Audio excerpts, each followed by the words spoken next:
आदरणीय दर्शकबिन्दुहरू, आज म्याग्दी जिल्लाको यो लभिल भन्ने डाँडामा आएका छौँ। ल हेर्नुहोस् त, तल देखिने यो म्याग्दीको सदरमुकाम बेनी बजार हो भनेपछि हामी म र एउटा प्रकाश रेग्मी सर चाहिँ हामी घुम्न आएका छौँ। लभिल डाँडामा रमाइलो म्याग्दी जिल्ला भनेको एकदम विकसित जिल्ला है। हाम्रो कर्णाली प्रदेश सुदूरपश्चिमको प्रदेशका जिल्लाहरूमा त धेरै विकसित जिल्ला रहेको छ। यहाँ यति विकट कर्णाली एरिया भए तापनि यहाँ एकदम विकसित छ है। यसमा चाहिँ मलाई एकदम खुसी लाग्यो।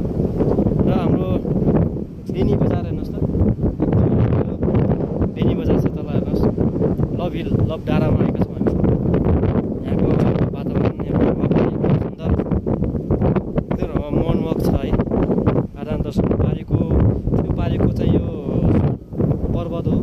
पर्वतको जलजला गाउँपालिका हो भने चाहिँ यो माथिको चाहिँ यो धौलागिरी हिमाल धौलागिरी गाउँपालिका, उताको यो चाहिँ अन्नपूर्ण गाउँपालिका, अन्नपूर्ण हिमालहरू छन्।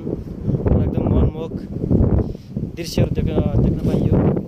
र यहाँ म्याग्दी जिल्लामा आएपछि तपाईँहरू लभिल डाँडामा आउन नबिर्स्नु होला। आदान दर्शन एकदम रमाइलो छ। हेर्नु चाहिँ माथि बस्ने बिसाउन छ र